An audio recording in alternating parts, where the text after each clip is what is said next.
এই শোন, আমার গাড়ির স্টার্ট অফ হয়ে গেছে, ওই যে সামনে রাখা আছে, গেটও ঠিক করে দিয়ে। ম্যাডাম, এই গাড়িটা আমাকে কিছুক্ষণের মধ্যে ডেলিভারি দিতে হবে। গাড়ির কাজটা প্রায় শেষ। আচ্ছা, আমি বরং এক কাজ করি, আপনার গাড়ি যেহেতু ওখানে নষ্ট হয়ে পড়ে আছে, স্টার্ট নিচ্ছে না, আমি এখান থেকে একটা লোক পাঠিয়ে দিচ্ছি। ও বরং গাড়িটা স্টার্ট করে আমার গ্যারেজ পর্যন্ত নিয়ে আসুক, তারপর আমি দেখছি কি সমস্যা। অন্য কাউকে পাঠাবি মানে? আমি তোকে বলছি, তার মানে তুই যাবি, গাড়ি ঠিক করবি, এখানে আনবি, ওয়াশ করবি, যা। হ্যাঁ ম্যাডাম, আপনি রাগ করছেন কেন? আমি তো বললাম যে একজন লোককে পাঠিয়ে দিচ্ছি, আর ও যাওয়া আমি যাওয়া একই কথা, ব্যাপার না। ও গাড়িটা স্টার্ট দেখে নিয়ে আসুক, দেন আমি দেখতেছি কি হয়েছে। 2 টাকার গ্যারেজ মিস্ত্রি, তুই আমার মুখে মুখে তর্ক করিস? তোর তো আজকে আমি। আরে কি আশ্চর্য ম্যাডাম, আপনি আমার গায়ে হাত তুললেন কেন? আর আমি আপনাকে খারাপ এমন কি কথা বলেছি? আমি তো বললাম যে আমি একটা লোককে পাঠিয়ে দিচ্ছি, ওই স্টার্ট দিয়ে গাড়িটা গ্যারেজ পর্যন্ত নিয়ে আসবে, দেন আমি দেখতেছি কি হয়েছে। তাই বলে আপনি আমার গায়ে হাত তুলবেন? আমার অন্যায়টা কোথায়? তোর গায়ে হাত দেবে নাকি তোর গালে চুমু খাবে? এই, তোর তো কাজই হচ্ছে গাড়ি ঠিক করা, তুই তা না করে মুখে মুখে তর্ক করছিস। তোকে তো আর কয়টা দেওয়া উচিত, বেয়াদব কোথাকার। আরে কি ব্যাপার, আমি তো কোনো কিছুই বুঝছি না। আপনারা আমার সাথে এমন ব্যবহার কেন করছেন? আমি অন্যায়টা কি করেছি বলুন? তুই জাস্ট আমার মুখে মুখে তর্ক করছিস না? দেখ আমি তোর কি অবস্থা করি, তখন বুঝতে পারবি আমার মুখে মুখে তর্ক করার ফল কি। এই শোন, এখানে আমি গাড়ি ঠিক করবো না, সামনে চল। এই,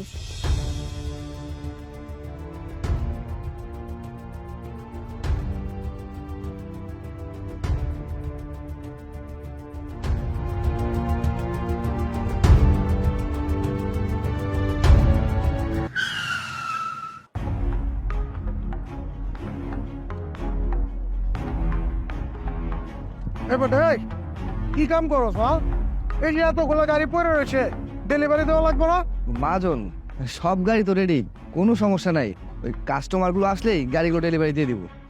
তোমার কামের কথা কইলে সব ঠিক আছে, কোনো অসুবিধা নেই। কা এই বেটা, চা দেখতো পোলাপান গুলা কাম করতেছে, আর তুই খালি এই যে কামের কথা কইলে চাক্কার মধ্যে নাট গুড়া সার্কস কাম হয়ে গেছে গা, কামে ফাঁকি দেস। মাজন, আমি সত্যি বলছি, আমি কিন্তু কাজে কোনো ফাঁকি দিই না। আমি যথাসাধ্য কাজ করার চেষ্টা করি, আর যখন একটু অবসর সময় পাই আমি বসে বই পড়ি। কিন্তু তার মানে এই নয় যে মহাজন আমি কাজে ফাঁকি দিই। বিশ্বাস করুন, আমি কাজের মধ্যে একটুও গাফিলতি করি না। পড়াশোনা পড়াশোনা করে যে কি করবা? এত পড়াশোনা করবা, গ্যারেজে কাম করতে আইসো গেলা? তোমাকে যে কামের মতি গতি দেখতেছি না, আমার এই গ্যারেজ বেচা মাইন্সের গ্যারেজে কাম করা লাগবো।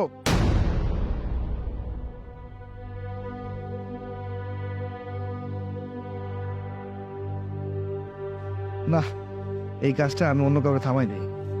রিয়া আমি না চাই। সাইফুল, একটু এদিকে আয়। জি ভাই বলেন। সাইফুল, তুই এক কাজ কর, আমার হাতে তো অন্য একটা কাম আছে, তুই গাড়িটা পরিষ্কার কর। এই যে ভাই, প্রতিদিন কাজ কাম ফালাই তুই সব কাম আমার মাথায় চাপাই আপনি কই যান? ভাই রে, জীবনে চলতে গেলে অনেক কষ্ট করতে হয়। কষ্ট ছাড়া জীবনে উন্নতি কখনোই সম্ভব না। হ্যাঁ, আমি যে এখানে কাজ করি, এই টাকাটা দিয়ে আমার পড়াশোনা খরচ চালাই। আর অন্য একটা গ্যারেজে পার্ট টাইম যে জবটা করতেছি, সেটা দিয়ে আমার বাসা ভাড়া, খাওয়া খরচ, এই সব কিছু চালাতে হয়। দেখ ভাই, জীবনে যদি পরিশ্রম না করি তাহলে উন্নতির মুখ কখনোই দেখতে পারবো না। তাই উন্নতি করতে গেলে পরিশ্রম করতেই হবে, তাই পরিশ্রম করছি। এই যে ভাই, বকা গাড়ি খেয়ে আপনি যে পড়ে রয়েছেন, অন্য জায়গায় ভালো তো চাকরি করতে পারেন আপনি। চাইলে তো আমি এটা চাকরি করতে পারি, কিন্তু বোকা গালকে কেন পড়েছে জানিস? এটার পেছনে একটা কারণ আছে। আমি চাই এর চেয়ে বড় একটা শোরুম দেব, যেখানে আমার আন্ডারে 100 জন লোক কাজ করবে, আমি মানুষের জীবিকা নির্বাহ করব। তাই এখানে কষ্ট করে দাঁতে দাঁত দিয়ে আমি পড়ে আছি। দেখিস, আল্লাহ যদি আমার সহায় থাকে, একদিন না একদিন আমার স্বপ্ন পূরণ হবে ইনশাআল্লাহ। আচ্ছা ভাই যান, আপনার জন্য দোয়া করি, আপনি একদিন অনেক বড় এক কোম্পানির মালিক হবেন। ঠিক আছে, কাজটা কিন্তু ভালো মতো করিস, আবার মালিকের গাল খাওয়াস না। গাড়িটা ভালো মতো পরিষ্কার করে তুই ডেলিভারি দিয়ে দিস, ঠিক আছে?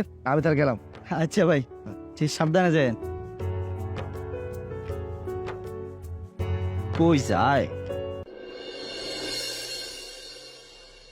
বেটাই খারা, তোর সমস্যা কি? হ্যাঁ, তুই যে কয়দিন ধরে গ্যারেজে যাস না, কি তোর কোনো সমস্যা? তোর সমস্যা হলে আমারে কইবি, আমি তোর মহাজন, আমি সব ব্যাপারটা দেখবো।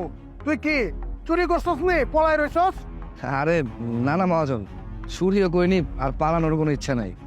আপনি তো খুব ভালো মতোই জানেন যে আমি পড়াশোনা করছি, আর সামনে 17 তারিখ আমার পরীক্ষা। তাই এই পরীক্ষা রেখে গ্যারেজে যেতে চাচ্ছিলাম না, কারণ আমার পরীক্ষার একটা প্রিপারেশন দরকার আছে। আপনি তো জানেন আমার অনেক বড় স্বপ্ন আছে, পড়াশোনা করবো, অনেক বড় ব্যবসা করব, আমার একটা শোরুম থাকবে, অনেক ইচ্ছা আছে আমার। তো এই ইচ্ছাগুলো পূরণ করতে হলে আমার পড়াশোনা তো ঠিক মতো করতে হবে। তাই আর কি মহাজন, আমি গ্যারেজে যাচ্ছিলাম না, কাজটা কিছুদিনের জন্য বন্ধ রাখছি। পরীক্ষাটা শেষ হয়ে গেলে তারপরে আবার শুরু করব। তবু এই রং তামাশা দেখলে মিজাজ যে আমার এমন গরম হয়ে যায়। এই বেটা, তোরে আমি কতবার কইছি, যা করবি একটা কর, এক লোকে যদি দুই নৌকার মধ্যে পাড়া দেয় পরে তে কোনো আরবিও কোনো আরবি তোর পড়ালেখা হইব না এই কামটাও আরাইবি গ্যারেজে মনোযোগ দিয়ে কাম করতেছিলি কাম কর তোর আবার কিসের লেখাপড়া করে কি করবি হ্যাঁ শোন তোর একটা কথা কই খালি ভালো ছাত্র হইলে কিছু করা যায় না এখন ভালো জায়গায় ভর্তি হতে গেলে টাকা লাগে তোর তো বাপ মা আত্মীয় স্বজন কেউ না একটা এতিম পোলা এত টাকা অ্যাডমিশন ফি কই থেকে দিবি এর লেগে আমি কই কি জানোস এসব চিন্তা ভাবনা বাদ দেয়া কাম কাজটা ঠিক মতো কর দেখুন মহাজন, হতে পারে আমরা গরিব, আমরা ফকির নেই, আমরা অসহায়, আমাদের কাছে কোনো টাকা পয়সা নেই, তাই বলে কি মহাজন আমাদের কি কোনো স্বপ্ন নেই? আমরা কি স্বপ্ন দেখতে পাই না? আমাদের কি শখ আহ্লাদ ইচ্ছা জাগে না যে আমরা আমাদের জীবনে অনেক কিছু করি, আমাদের অনেক টাকা পয়সা হোক, আমরা ভালো থাকি? মহাজন, গরিব বলে এভাবে আপনি আমাকে অপমান করছেন, ছোট করে কথা বলছেন। দেখুন মহাজন, সব মানুষেরই একটা ইচ্ছা থাকে, সে তার জীবনে অনেক কিছু করবে, কিন্তু কোনো মানুষকে সবসময় ছোট করে দেখা উচিত নয়। আল্লাহ কখন কার ভাগ্যে কি রেখেছে আমরা মানুষ কখনোই বলতে পারবো না, আমরা সবসময় আমাদের ভাগ্যের উপর নির্ভর করি। তাই মহাজন, কাউকে এভাবে ছোট করে বলবেন না, আমার শখকে এভাবে ছোট করে দেখবেন না, আমার স্বপ্নকে এভাবে ছোট করে দেখবেন না, দয়া করে এভাবে আমাকে অপমান অপদস্থ করবেন না। আপনি আপনি শুধুমাত্র আমার জন্য দোয়া করবেন, তাতেই চলবে। স্বপ্ন দেবো কিনে বাচ্চা আর শোন তোরে আজকে আমি একটা কথা কয়ে যাইতেছি তোরে জানি ভবিষ্যতে আমার গ্যারেজের আশেপাশে না দেখি পারলে কিছু করে দেয় ছোট লোকের বাচ্চা স্বপ্ন দেখে মামা 4টা সিঙ্গারা দাও তো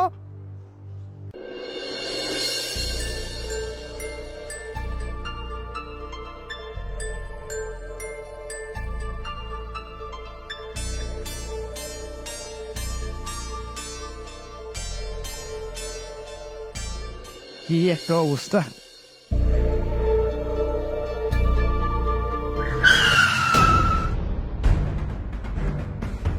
আরে এই ভাই, এই খেল, এই আবার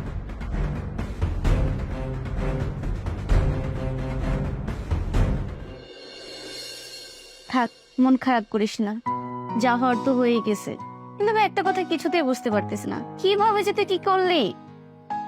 আমিও বুঝিনি দোস্ত, সবকিছু কেমন যেন একটা দুঃস্বপ্ন ছিল। আচ্ছা দোস্ত, আমি কি আর কখনো চোখে দেখবো না? সারা জীবন অন্ধ হয়ে থাকবো? এটা আবার কেমন কথা বলিস? একটা না একটা উপায় তো আছে। হ্যাঁ, একটা উপায় আছে।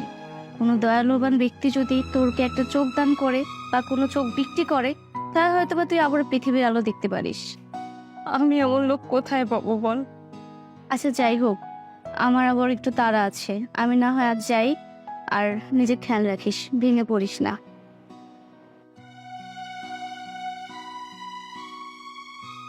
কই এখন তোর বন্ধু বান্ধবরা কোথায়? হ্যাঁ, এই যে ঘরের থেকে লাখ লাখ টাকা নিয়ে বন্ধুদের পিছনে উড়িয়েছিস, এখন কেউ আসে না তোকে দেখতে? একবারও বলেছেন ঠিক আছে আমার চোখটা তোকে আমি দান করি? মায়ের কথা না শুনলে এরকমই বিপদে পড়তে হয়, বুঝতে পেরেছিস? আর কেন বুঝিস না, পৃথিবীতে মানুষ একা আসে একা যেতে হয়, মাঝখানে আমরা শুধু 2 দিনের অতিথি। কি হইলো মা, চুপ হয়ে আসো কেন? বলো না, এখন তো তোমাদের সময়, যা খুশি আমাকে বলো, চুপ করে থাকো না, আরো কথা শুনো। ভালোই লাগতেছে তোমাদের সবার কথা। আমার মনে হয় যে ছেলেটা আমার মেয়েকে হসপিটালে নিয়ে আসছিল, ওর সাথে একটু কথা বলে দেখা যেতে পারে। আমার মনে হয় ওর সাথে কথা বললে কোনো একটা উপায় অবশ্যই বের হয়ে আসবে। শোন মা, তুই কোনো চিন্তা করিস না, একদম মন খারাপ করবি না।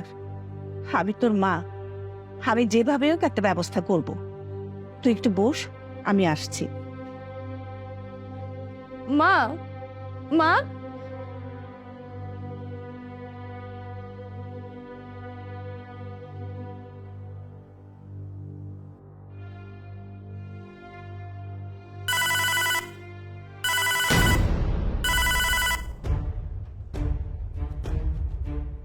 জি, আসসালামু আলাইকুম। ওয়ালাইকুম সালাম। তুমি ভালো আছো? জি, আমি ভালো আছি, আপনি কেমন আছেন? জি বাবা, ভালো। হ্যাঁ বলুন না, আপনি কি বলবেন? শোনো বাবা, আমি তো আমার মায়ের জন্য অনেক জায়গায় ট্রাই করে যাচ্ছি, কিন্তু কোথাও চোখ পাচ্ছে না। তুমি কি একটু ব্যবস্থা করে দিতে পারবে? কি হলো বাবা, তুমি কথা বলছো না যে?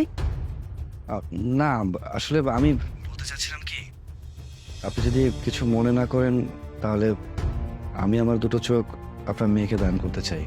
কি বলছো তুমি বাবা? তুমি তোমার চোখ কেন দিবে? সত্যি কথা বলতে আমি আপনার মেয়েকে অনেক ভালোবাসি। ভালোবাসার দৃষ্টিকোণ থেকে দেখতে গেলে আমি আপনার মেয়েকে দুটো চোখ দান করলে আমার জন্য অনেক ভালো লাগবে। অন্যথায় আপনি বলতে পারেন মনুষ্যত্বের খাতিরে আমি কাজটা করতে পারি। আচ্ছা ঠিক আছে, তাহলে কি আমি কালই অপারেশনের ব্যবস্থা করব? জি, আপনার অপারেশনের ব্যবস্থা করুন, আমি মেডিকেলের সময় মতো পৌঁছে যাব। ঠিক আছে বাবা, আমি তাহলে কালই সব ব্যবস্থা করি। তুমি সবকিছু প্রিপারেশন নিয়ে মেডিকেলে চলে এসো। ঠিক আছে, আসসালামু আলাইকুম।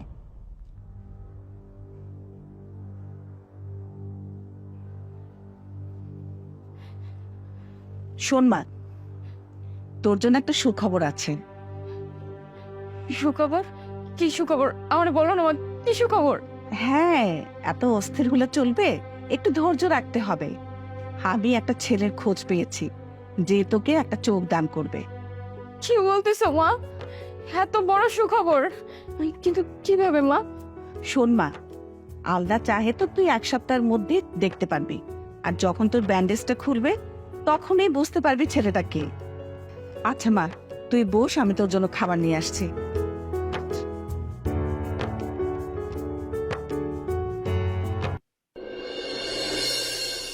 আর টেনশন করবেন না, এখন থেকে ও পৃথিবীর সব আলো দেখতে পাবে।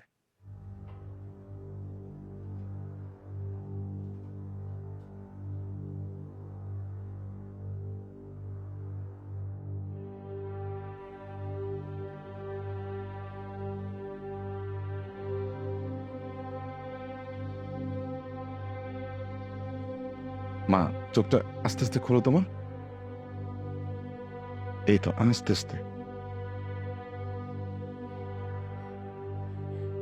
ডক্টর সাহেব, আমি চোখে দেখতে পাচ্ছি। মা, আমি চোখে দেখতে পাচ্ছি। ডক্টর সাহেব বলেন না, বলেন আমার চোখ কে দিল? কে সেই লোক? আসলে আমি তো সেভাবে বলতে পারবো না, তবে তোমার মা সব বলতে পারবেন। মা বলো আমারে, কে কে দিছে আমাকে চোখ? বলো। শান্ত হো মা, বলছি আসলে ছেলেটাকে আমিও তেমন ভাবে চিনি না, তবে যতদূর জানি সে একটা গ্যারেজের মেকানিক। আর কোথায় থাকে? সে কোথায় থাকে বলো। আমি যতদূর শুনেছি খালপাড়ের গলির সামনে যে একটা বিল্ডিং আছে, সম্ভবত ওখানেই ভাড়া থাকে। আমি এখনই যাব, আমি ওর সাথে দেখা করব, আমি দেখা করব। মাহি শোন, আপা, ওকে যেতে দিন। দেখেছেন ডক্টর, আমার মেয়েটা এরকমই চঞ্চল, সব সময় শুধু ছুটোছুটি, কোনো ধৈর্য সহ্য নাই। আচ্ছা ঠিক আছে, আপনাকে অনেক ধন্যবাদ। আজকে যদি আজ আপনি অপারেশন না করতেন তাহলে হয়তো আমার মেয়েটা চোখেই দেখতে পারতো না। আমি যাই। অবশ্যই। আচ্ছা, আসসালামু আলাইকুম।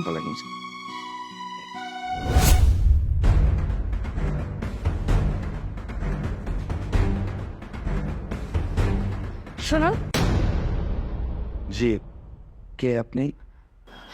আমি মাহি।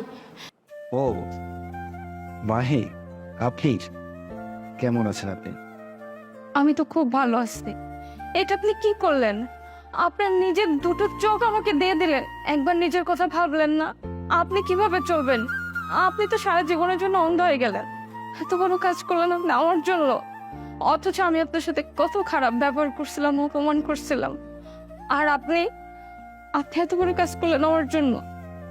দেখুন, আপনি যখন প্রথমবার গ্যারেজে আমার কাছে এসেছিলেন তখনই আপনাকে আমার ভালো লেগেছিল, কিন্তু আপনার ব্যবহারের কারণে কেমন জানি একটু বিতৃষ্ণা চলে এসেছে। কিন্তু হঠাৎ করে যখন আপনাকে রাস্তার মধ্যে অ্যাক্সিডেন্ট হতে দেখলো, এক মুহূর্তে কেমন যেন আমার সব কিছু নিষ্পত্তি হয়ে গেল। এরপরে আপনার মায়ের মুখে শুনেছি আপনি নাকি আপনার চোখ দুটো হারিয়ে ফেলেছেন। তখন ব্যাপারটা আমার কাছে খুবই খারাপ লেগেছিল, যার কারণে আমি ভাবলাম যে আমার দুটো চোখ দিয়ে আপনার যদি এতটুকু উপকার করতে পারি তাহলে হয়তো ভবিষ্যতের খাতিরে আপনার কাছে সেটা ভালো লাগবে, তাই আমি এটা করেছি। আসলে ওই দিনের ব্যবহারের জন্য আমি আপনার কাছে কিভাবে ক্ষমা চাবো বুঝতে পারতেছি না। তবু প্লিজ আপনি আমাকে মাফ করে দেন। আপনি আমার জন্য চোখের আলোই হারাইছেন। আমি আপনার জীবনে সারা জীবনে আলো হয়ে থাকতে চাই। আর আমাদের যা কিছু আছে সব দায়িত্ব আপনাকে দিতে চাই। সামনে নেবেন তো আমাদেরকে? আমি অন্ধ মানুষ, খালি আপনাকে কি করে সামলাও? পারলে আমাকে আপনার সামনে রাখলে আমি সবচেয়ে বেশি খুশি হব।